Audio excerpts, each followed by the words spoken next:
Hello everyone, welcome on एडोराम academy. This is Jyoti और आज हम देखेंगे इफ एल्स स्टेटमेंट क्या होता है। ठीक है, ये हमारा एक डिसीजन मेकिंग स्टेटमेंट है। What is mean by decision making? ठीक है, डिसीजन मेकिंग मतलब हमारा ये डिसीजन को फाइंड करने में हेल्प करता है। ठीक है, जैसे आपका कोई कंडीशंस हुए या फिर स्टेटमेंट हुए, वो सही है या फिर ट्रू है या फॉल्स है, उसे आपको फाइंड करने में ये हमारे इफ एल्स स्टेटमेंट हेल्प करता है। ठीक है, ये हमारे इफ एल्स हमारा एक कीवर्ड है जो हमारे कंपाइलर को पता है कि इफ एल्स ये क्या करता है, इसकी मीनिंग्स क्या है, ये इसकी डेफिनेशन क्या है। इसलिए हमें इसे एक्सप्लिसिटली मतलब हमें खुद इसे इफ एल्स के बारे में या फिर इफ एल्स क्या है उसके बारे में मीनिंग या फिर डेफिनेशन बताना ज़रूरी नहीं होता है। ठीक है, तो ये आपका एक कीवर्ड हुआ, आप इसे जान सकते हैं। नेक्स्ट हम देखते हैं इफ एल्स कैसे काम करता है, क्या सिंटैक्स होते हैं, कैसे ये प्रोग्रामिंग लैंग्वेज में हेल्प होता है और क्यों हम इफ एल्स को यूज़ करते हैं। तो चलिए हम स्टार्ट करते हैं। ठीक है, हमारा इस एडोराम अकेडमी नाम का बहुत सारे सोशल नेटवर्क है जहां आप हमें फॉलो कर सकते हैं। और अगर आपके पास कुछ क्वेरी है, कुछ क्वेश्चन है या फिर कुछ डाउट है तो आप इस नंबर पर कॉल या व्हाट्सएप करके पूछ सकते हो। ठीक है, आपका इस एडोराम अकेडमी नाम से एक एप्लीकेशन भी है जो आप प्ले स्टोर पर जाके डाउनलोड कर सकते हो, या नहीं तो आपकी सुविधा के नीचे लिंक डाला गया है डिस्क्रिप्शन में। ठीक है, वहाँ से डायरेक्टली जाके आप डाउनलोड भी कर सकते हो। ठीक है, वहाँ आपको जितने भी पीडीएफ तक देखते हैं, जैसे लाइक बीटेक के जितने भी ब्रांच है, जितने भी सेमेस्टर है, सारे के पीडीएफ अवेलेबल है फ्री में। ठीक है, आप ऑनलाइन ऑफलाइन कभी भी पढ़ सकते हो, जान सकते हो, समझ सकते हो। ठीक है, तो चलिए हम स्टार्ट करते हैं। ठीक है, ये हमारा इफ एल्स स्टेटमेंट ये होता क्या है, कैसे ये काम करता है, ये हम आज जानेंगे। ठीक है, तो ये इफ स्टेटमेंट हम पहले लेक्चर में देख चुके थे कि इफ स्टेटमेंट के अंदर क्या होता है, हमारा एक बूलियन एक्सप्रेशन होती है या फिर कंडीशन कह सकते हैं हम। वो कंडीशन हमारा ट्रू होगा तो इफ के अंदर जो भी या फिर इफ ब्लॉक के अंदर जो भी कोड होंगे वो हमारे एग्जीक्यूट होता है। अगर हमारे कंडीशन फॉल्स होंगे तो हम इफ ब्लॉक के अंदर इंटर नहीं करते थे। ठीक है, तो बस उसी का एक इम्प्रूवमेंट वर्जन कह सकते हैं या फिर अपडेटेड वर्जन कह सकते हैं कि अगर आपका फॉल्स नहीं होंगे तो फिर वो एल्स स्टेटमेंट के अंदर जो भी कोड होंगे वो एग्जीक्यूट होते हैं। ट्रू होते हैं कंडीशन तो हमारा क्या होता है, इफ के अंदर जो भी कोड अवेलेबल है वो हमारा एग्जीक्यूट होते थे, बट हमारा जब फॉल्स होता था वो हमारा एग्जीक्यूट नहीं होता था। कोई भी स्टेटमेंट वो हमारा इफ के बाहर होता था। लेकिन यहाँ हमारा क्या है इफ एल्स में कि आपका अगर इफ के अंदर कोड एग्जीक्यूट नहीं हो रहा है तो आपका अगर एक कंडीशन फॉल्स आ रहा है तो आपके एल्स के अंदर जो भी स्टेटमेंट होंगे वो आपके एग्जीक्यूट होंगे। ठीक है, तो ये हमारा अपडेटेड वर्जन हम कह सकते हैं। ठीक है, इसका सिंटैक्स क्या है, हमारा सिंटैक्स अगर है कि आपका इफ के अंदर बूलियन एक्सप्रेशन है, जो भी कंडीशंस है ये अगर आपका ट्रू हुआ तो आप इस स्टेटमेंट को एग्जीक्यूट करोगे। ठीक है, अगर आपका ये स्टेटमेंट या फिर ये कंडीशन ट्रू नहीं हुआ या फिर बूलियन एक्सप्रेशन ट्रू नहीं हुआ तो आप क्या करोगे, एल्स के अंदर जो भी स्टेटमेंट है वो आपका एग्जीक्यूट होगा। ठीक है, मतलब अगर आपका ये ट्रू हो गया तो आपके एल्स के अंदर जो भी एग्जीक्यूशन जो भी स्टेटमेंट है वो एग्जीक्यूशन नहीं होगा। ठीक है, अगर ये होगा तो ये नहीं होगा, अगर ये नहीं होगा तभी हमारा एल्स के अंदर स्टेटमेंट एग्जीक्यूट होगा। ये दोनों नहीं हो सकता है, ये कभी नहीं हो सकता है। ठीक है, और फिर उसके बाद हमारा बाहर का वो तो प्रोग्राम में हम समझेंगे कैसे हो रहा है। ठीक है, नेक्स्ट हम देखते हैं फ्लो चार्ट के अकॉर्डिंग हम समझते हैं ये कैसे हमारा इफ एल्स एग्जीक्यूट होता है। ठीक है, जैसे मान के चलिए आपका ये कंडीशन है, कंडीशन होने के बावजूद आपको क्या लगा, कंडीशन अगर ट्रू है ठीक है तो इफ कोड के अंदर जो भी आपका स्टेटमेंट है वो आपका एग्जीक्यूट हो रहा है। ठीक है, अगर आपका कंडीशन फॉल्स है तो आपका एल्स के अंदर जो भी आपका स्टेटमेंट है वो आपका एग्जीक्यूशन हो पा रहा है। ठीक है, तो अगर ट्रू हुआ, ट्रू के अंदर आपका ये एग्जीक्यूट हुआ एंड देन आपका ये कॉमन कोड जो आप इफ कोई भी अगर इफ स्टेटमेंट ट्रू हो रहा है या फिर एल्स स्टेटमेंट ट्रू हो रहा है, किसी में भी आप ये कॉमन दोनों के लिए वो एग्जीक्यूट तो होना ही है।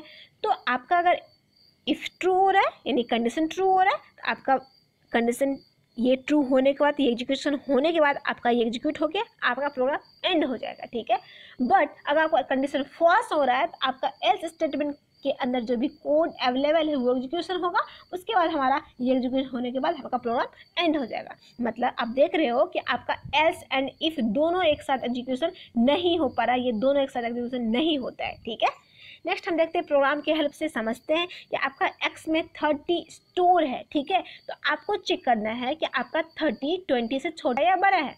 यहाँ चेक कर रहा है कि आपका x का वैल्यू छोटा है 20 से या फिर बड़ा है। तो यहाँ चेक करना चाह रहा है कि 20 से छोटा है x का वैल्यू, बट ऐसा नहीं है क्योंकि 30 इज ग्रेटर देन 20। तो हम क्या करेंगे कि if का कंडीशन आपका ट्रू नहीं हो रहा है, ये फॉल्स हो रहा है, तो ट्रू नहीं होगा तो आपका ये स्टेटमेंट एग्जीक्यूट नहीं होगा। तो फॉल्स हो रहा था आपका एल्स के अंदर जाएगा और एल्स के अंदर जो भी स्टेटमेंट या फिर जो भी कोड अवेलेबल है वो आपका एग्जीक्यूट होगा। तो क्या होगा एग्जीक्यूशन, क्या आउटपुट क्या आना चाहिए, दिस इज एल्स स्टेटमेंट, ये आपका आउटपुट आना चाहिए, ठीक है। आप इस कोड को ऐसे देख रहे हो, ऐसे नहीं, आप अपने कंप्यूटर में आप टूल इंस्टॉल करो, आप उस इंस्टॉल टूल पे आप राइट करो प्रोग्राम को एंड देन आप प्रोग्राम को एग्जीक्यूट करो। ये कैसे करना है, कैसे कौन सा टूल आपको चाहिए, फिर कौन सा टूल इंस्टॉल करना है, ये आप फर्स्ट लेक्चर में, शायद फर्स्ट या सेकंड लेक्चर में ये बताया गया है। आप वहाँ जाके देख सकते हैं कौन सा टूल नीड होता है या फिर कैसे हम एग्जीक्यूट करते हैं अपने प्रोग्राम को, ठीक है। नेक्स्ट हमारा देखते हैं नेस्टेड इफ एल्स, ठीक है। ये क्या होता है, हमारा एल्स इफ का कंडीशन क्या होता है, ये हम नेस्टेड आप देखे थे पिछले लेक्चर में, नेस्टेड क्या होता था हमारा वन इंटू अनदर, मतलब एक के अंदर दूसरा, ठीक है। तो एक एफ एल्स के अंदर दूसरे हम एल्स एफ यूज करते हैं, ठीक है।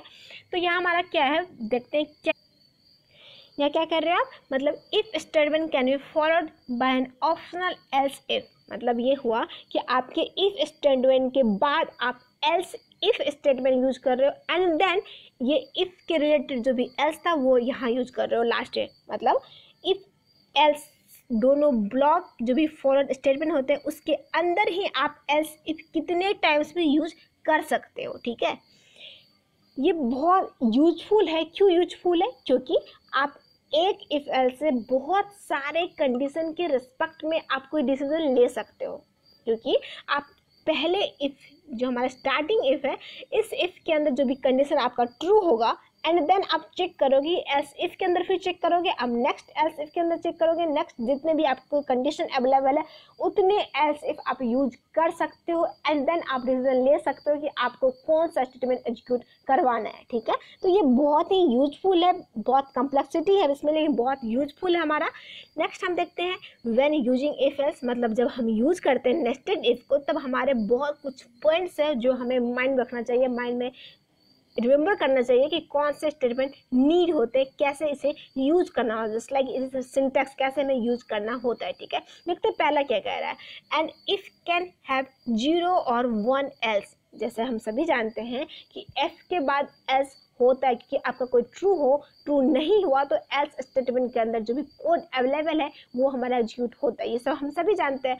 तो क्या होता है कि हमारा एफ के अंदर 0 एल्स भी हो सकते हैं या फिर 1 एल्स। 0 एल्स मतलब जो हम पहले लेक्चर में देखे थे, इसके पहले लेक्चर में हम देख चुके हैं 0 एल्स वाले, वैसा भी हो सकता है, या फिर अभी हम देखे हैं एफ के बाद हमारा एक एल्स नीड होती है अगर कंडीशन ट्रू नहीं होता तो वो भी हो सकता है, लेकिन वो तो ठीक है। बट यहाँ एक कंडीशन क्या है, नेस्टेड इफ। ये क्या कह रहा है, it must come after any else F, मतलब हमारे जो भी एफ के रिलेटेड जो भी एल्स है वो हमारा सबसे बाद में आना चाहिए। किसके बाद में, हमारे जो हम मेनी यानी जो हमारे नेस्टेड एल्स इफ यूज कर रहे हैं उसके बाद ही हम एल्स स्टेटमेंट को राइट करेंगे या फिर उसके कोड को हम राइट कर सकते हैं, ठीक है।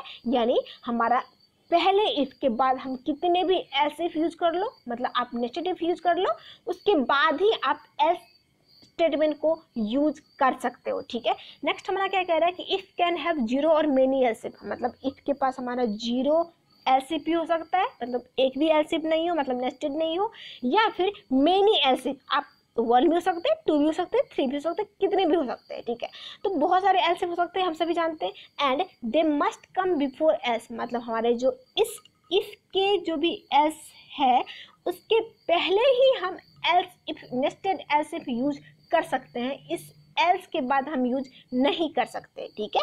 नेक्स्ट हम देखते हैं once and else if succeed, मतलब हमारा जो सक्सीड हो जाता है एल्स लास्ट एल्स, मतलब ये एल्स हमारा जब कंप्लीट होता है, इसके कोड एग्जीक्यूट हो जाते हैं, उसके बाद हम कोई भी एल्स इफ एग्जीक्यूट नहीं करवा सकते क्योंकि ये हमारा नेस्टेड इफ नहीं हो सकता है। ये हम देखेंगे, ये आपको लग रहा होगा थ्योरी के अकॉर्डिंग, ये हम प्रोग्राम में देखने वाले हैं। देखिए, चलिए देखते हैं। ठीक है। यहाँ पहले सिंटैक्स तक लेते हैं। सिंटैक्स क्या कहना चाह रहा है कि हमारा एक इफ के अंदर बूलियन एक्सप्रेशन है, ठीक है, मतलब कि आपका कि बूलियन एक्सप्रेशन 1 मतलब कंडीशन 1 डाला गया है पहले इफ के अंदर, ठीक है। आपका अगर ये ट्रू होगा तो आपका ये स्टेटमेंट एग्जीक्यूट होगा या फिर ये कोड एग्जीक्यूट होगा, ठीक है। एंड देन आपका फिर ये कंडीशन 2 चेक होगा कि आपका ट्रू है या फॉल्स है। अगर ट्रू है, if it is true, then आपका ये स्टेटमेंट एग्जीक्यूट होगा। अगर रॉन्ग है तो हम आपका नेक्स्ट स्टेटमेंट पे जाएगा। मतलब आप ऐसा सोच सकते हैं कि आपका पहला स्टेटमेंट ट्रू है तभी आप अंदर आ रहे हो नेस्टेड इफ के, ठीक है। अगर पहला ट्रू है तो आपका ये चेक करेगा, अगर ये ट्रू है तो आपका ये इस पे जाएगा, अगर ये फॉल्स है तो आपका ये थर्ड पे जाएगा, मतलब कंडीशन थर्ड को चेक करेगा अगर फॉल्स रहेगा तो, ठीक है। अगर कंडीशन 3 आपका ट्रू है तो आपका ये होगा, ठीक है, स्टेटमेंट थर्ड आपका एग्जीक्यूट होगा। अगर ये फॉल्स है तो आपका ये एल्स पे जाएगा, ठीक है, मतलब आपका ये दोनों फॉल्स हो जाएगा तो आपका इफ के बाद डायरेक्टली एल्स पे जाएगा, ठीक है। अगर आपका फर्स्ट ट्रू भी है, सेकंड कंडीशन ट्रू है तो आपका ये एग्जीक्यूट होने के बाद आपका इस पे जा सकता है अगर आपका कंडीशन 3 फॉल्स है तो। बट अगर आपका कंडीशन 1 भी ट्रू है, कंडीशन 2 भी ट्रू है, कंडीशन 3 भी ट्रू है तो आपका ये तीनों होने के बाद आपका ये स्टेटमेंट एग्जीक्यूट नहीं होगा, क्योंकि ये आपका क्या है, जब आपके पहले स्टेटमेंट एग्जीक्यूट नहीं होते तभी हमारा एल्स पे जाते हैं, ये हम सभी जानते हैं, ठीक है। देखते हैं प्रोग्राम के थ्रू आपको समझ में आएगा अच्छे से। ये हमारा क्या कहना चाह रहा है कि आपका एक्स में आप 30 स्टोर कर रहे हो और आप चेक कर रहे हो कि एक्स हमारा 10 इक्वल है। ऑफकोर्स नहीं है क्योंकि हमारा 30 इक्वल है, तो ये हमारा फॉल्स हो गया। जब हमारा ये फॉल्स हो गया तो आपका ये वैल्यू ऑफ एक्स इज 10, मतलब इसके अंदर जाएगा ही नहीं, है ना। तो आप क्या कर रहे हैं, आप क्या कर रहे हो, आप इस वैल्यू को चेक नहीं कर रहे हो या फिर इफ के अंदर जो भी कंडीशन है उसे आप चेक नहीं कर रहे हो, ठीक है। तो आप फिर क्या करोगे, नेक्स्ट स्टेटमेंट पर जाओगे, ठीक है। यहाँ क्या कहना चाह रहा है कि x इक्वल टू 20 है, ठीक है। अगर आपका x इक्वल टू 20 नहीं है क्योंकि आपका 30 है, ऑफकोर्स 20 नहीं है, तो ये आपका फॉल्स हो गया, तो आपका ये स्टेटमेंट एग्जीक्यूट नहीं हुआ, ठीक है। तो उसके बाद हम नेक्स्ट पे जाएंगे कि आपका x इक्वल टू 30 है, हाँ है, इट्स अ ट्रू, लाइक ये हमारा 30 के इक्वल 30 है, ये माने ये ट्रू होगा, तो हमारा value of x equal to 30 print करेगा और उसके बाद हमारा कोई भी स्टेटमेंट एग्जीक्यूट नहीं होगा क्योंकि हमारा ये ट्रू हो गया, तो ये आपका एग्जीक्यूट नहीं होगा। उसके बाद हमारा डायरेक्टली प्रिंट हो जाएगा वैल्यू ऑफ x इज 30, ठीक है। यहाँ आप देख रहे हैं आउटपुट आपको डाला गया है, ठीक है। फिर से हम रिवाइज करते हैं क्योंकि ये थोड़ा कन्फ्यूजिंग है, तो हम फिर से रिवाइज करते हैं। आपका क्या हो रहा है कि आपका x इक्वल टू 30 स्टोर कर रहे हो, ठीक है। तो आप क्या करोगे कि पहले इफ के हेल्प से आप चेक करोगे कि x इक्वल टू 10 है, ये नहीं है, ये फॉल्स है, तो आपका ये स्टेटमेंट एग्जीक्यूट नहीं होगा, ठीक है। फिर आप नेक्स्ट स्टेटमेंट पे जाओगे, नेक्स्ट स्टेटमेंट आपका क्या कर रहा है कि x इक्वल टू 20 है, इट इज़ ऑल्सो रॉन्ग, तो आप इस स्टेटमेंट को प्रिंट नहीं करोगे, एग्जीक्यूट नहीं करोगे। तो उसके बाद आपका थर्ड स्टेटमेंट में जाएगा, थर्ड स्टेटमेंट देखेगा कि आपका ये ऐसा है 30 equal to 30, like x equal to 30 है, यस इट्स ट्रू, तो आपका ये एग्जीक्यूट होगा, ठीक है। जैसे ही एग्जीक्यूट हो गया उसके बाद आपको कोई भी एल्स इफ को चेक नहीं करेगा और नेक्स्ट आपका प्रोग्राम एंड हो जाएगा, ठीक है। तो आउटपुट आपका क्या आना चाहिए, value of x equal to 30, ठीक है। यहाँ हमारा क्वेश्चन है कुछ write a programming to print given number is odd और इवन, मतलब आपको जब प्रोग्राम को क्रिएट करना है, बताना है या राइट करना है कि आपका कौन सा नंबर ऑड है या फिर कौन सा नंबर इवन है, ठीक है। जैसे हम पिछले लेक्चर में देखे थे कि ऑड इवन क्या क्या कंडीशन हम देखे थे कि हमारा 2 से अगर डिवाइड होता है तो उसे हम कहते हैं इवन, और 2 से डिवाइड नहीं होता है उसे कहते हैं ऑड। अगर आप इफ के अंदर डाल रहे हो कि आपका 2 से डिवीजन होनी चाहिए, ऐसा कंडीशन डाल रहे हो, तो इफ के अंदर जो भी स्टेटमेंट होगी वो क्या होगी, इवन नंबर वाली, मतलब आपका वो नंबर इवन होगी। अगर वो स्टेटमेंट या फिर वो कंडीशन ट्रू नहीं है तो आपके एल्स के अंदर जाएगा और एल्स के अंदर जो भी स्टेटमेंट आप डाल रहे हो कि आपका ये वैल्यू ऑड है तो आपका वो प्रिंट होगी, ठीक है।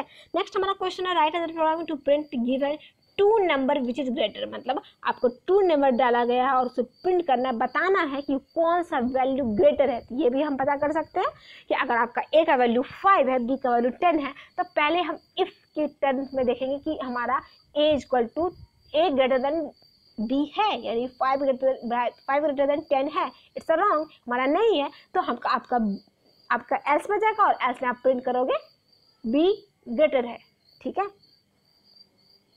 नेक्स्ट हमारा है write is referring to print given 3 number. It's very very important, क्योंकि बहुत कंफ्यूजिंग है, थोड़ा दिमाग से लगा कर आप समझिएगा, क्योंकि एल्स इफ का कंडीशन यहाँ आने वाला है ना, यहाँ आपका एल्स इफ का कंडीशन आने वाला है कि आपका अगर पहला, जैसे आपको सोच रहे हैं, आपको एक आइडिया दे देते हैं कि ए बी सी 3 वेरिएबल है और 3 वेरिएबल के अंदर आप 5, 10, 15 3 वैल्यू आप स्टोर कर रहे हो, ठीक है। तो आप पहले कंडीशन या फिर पहले स्टेटमेंट से, पहले इफ स्टेटमेंट से आप चेक करोगे कि ए ग्रेटर देन बी है, ठीक है, मतलब 5 ग्रेटर देन 10 है, नहीं है, तो आपका क्या करेगा, नेक्स्ट एल्स वाले कंडीशन पे जाएगा, और मतलब यहाँ क्या हो रहा है, 10 ग्रेटर देन 5 हो रहा है, तभी आपका एल्स पे जा रहा है, क्योंकि 5 ग्रेटर देन 10 नहीं है, तभी आपका नीचे आ रहा है एल्स पे।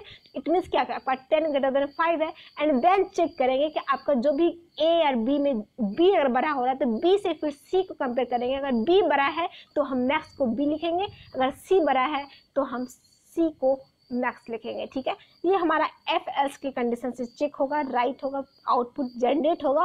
तो ये आप समझिएगा, अगर आपको समझ में नहीं आए तो आप कमेंट सेक्शन में पूछिएगा कि ये कैसे हो रहा है, और हम आपको आंसर देंगे, ठीक है। अब नेक्स्ट टॉपिक रहेगा हमारा स्विच स्टेटमेंट क्या होता है। स्विच मतलब नाम से लग रहा है स्विच स्टेटमेंट, ये कैसे काम करता है ये हम देख चुके थे पहले, और इसके डिस्क्राइब में जाने के क्या प्रोग्राम होते हैं, कैसे ये एग्जीक्यूट होते हैं, कैसे इसके रूल्स होते हैं, सिंटैक्स होते हैं, ये सब आगे हम नेक्स्ट लेक्चर में जानेंगे, समझेंगे, ठीक है। अगर आपको वीडियो अच्छा लग रहा हो तो प्लीज़ लाइक कीजिएगा और सब्सक्राइब कर दीजिएगा इस चैनल को। अगर आपको लग रहा हो कुछ इंप्रूवमेंट नीड है इस चैनल में, इस लेक्चर में, या फिर कुछ टॉपिक को आपको डिस्कशन करना नीड है, या कुछ छूट गया है हमसे, तो आप इस कमेंट सेक्शन में बताइएगा वीडियो के बारे में, कौन सा टॉपिक छूट गया है, कैसे इसे इम्प्रूव करना चाहिए, ये सब आप सजेस्ट कर सकते हैं, ठीक है।